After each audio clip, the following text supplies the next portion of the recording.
السلام عليكم، ازيكم عاملين ايه؟ سريعا كده الزمالك اول امبارح بيقيل ايمن الرمادي طبعا. انا شايف طبعا كابتن ايمن الرمادي مش شبه الزمالك خالص من ساعه ما جه بصراحه. مش لان هو مدرب مش كفء، بالعكس هو مدرب عبقري جدا ومدرب يعني انا شايفه هيبقى ليه مستقبل كبير جدا مع انديه، ولكن مش انديه جماهيريه. يعني انا شايف كابتن ايمن الرمادي يعني في فرق زي سيراميكا وزي فاركو، زي مع احترامي ليهم جميعا طبعا، ولكن الفرق دي يليق عليها زي كابتن ايمن الرمادي. ولكن فريق زي الزمالك، في الزمالك الاهلي بيراميدز اسماعيلي مصر اتحاد، الفرق الجماهيريه دايما او الفرق اللي هي عندها لعيبه نجوم بتبقى محتاجه مدير فني اجنبي، ما يبقاش عنده يمر حميني زي ما بيقولوا يعني.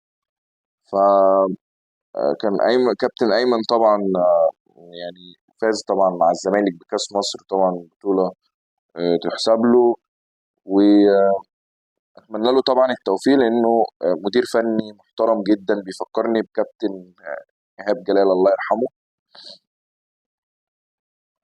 وان شاء الله ربنا يوفقه في الخطوه القادمه ليه باذن الله. ميدو يعلن عدم استكمال مشواره في لجنه التخطيط. يا جماعه، ما تقليد الاعمى وحش بجد.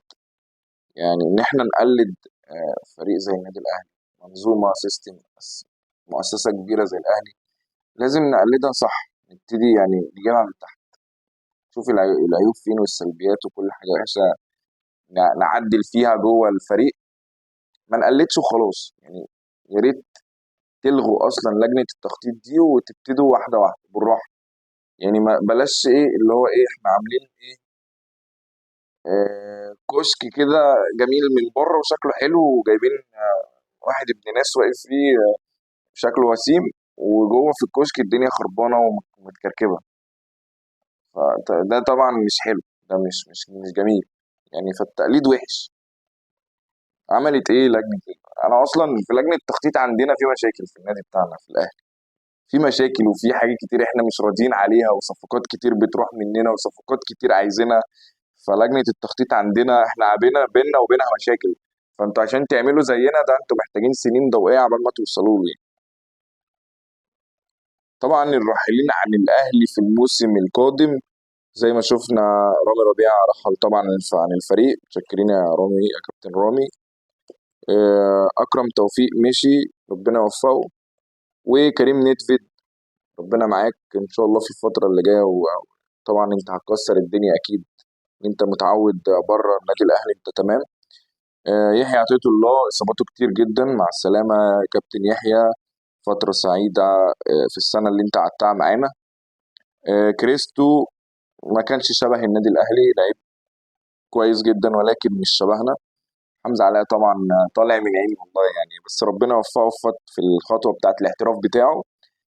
عمر الساعي، حزين جدا على رحيل عمر الساعي، لعيب كان ممكن نستفاد منه بشكل كبير، وبس ما حالفوش التوفيق او المدربين ما كانوش يعني يمكن ما شافوهوش كويس. فتروح تروح وتيجي بالسلامه ان شاء الله، ترجع تاني يعني يشوفوك تبقى احسن ان شاء الله، وتتطور باذن الله وترجع تاني للنادي الاهلي. رضا سليم صفقة تبادلية أو إعارة، هيطلع إن شاء الله إعارة ويرجع تاني. أنا رضا سليم بحبه جدا، ولعيب مهاري جدا، ولعيب بحس إن هو عنده حماس وروح النادي الأهلي. فإن شاء الله تروح وتيجي بالسلامة برضه يا رضا. والأهلي طبعا يعني في أخبار عن إنه هيتعاقد مع باك ليفت محمد شكري من سيراميكا، أو ياسين مرعي من فاركو.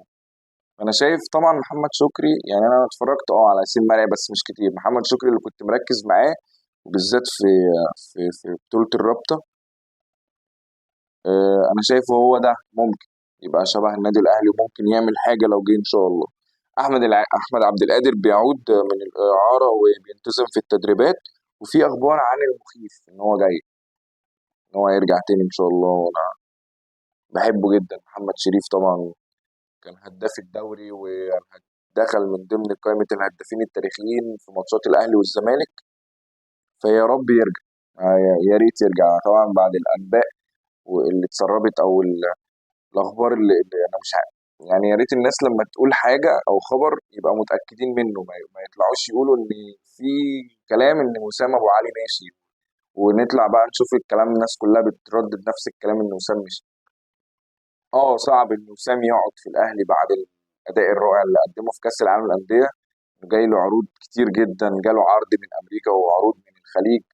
وطبعا انا متوقع ان خلاص وسام ابو علي مع السلامه، هيتجيله عرض وهيمشي. نعمل حسابنا بقى من دلوقتي كابتن خطيب، بعد اذنك، مجلس الاداره لو سمحتوا، لجنه التخطيط لو سمحتوا، نعمل حسابنا من دلوقتي ان وسام ابو علي مشي. خلاص هيجي، هو جاي له عرض ب 8 مليون وهياخد مش عارف 2 مليون ولا 4 مليون في السنه. العرض ده هيزيد، هيبقى 10 او 12 او اكتر ان شاء الله للنادي الاهلي، ودي حاجه كويسه جدا ان انت يجي لك في لعيب نص مليار. يعني انت كده 100 100. حلو، هات غيره. الاهلي مصنع نجوم، هات غيره.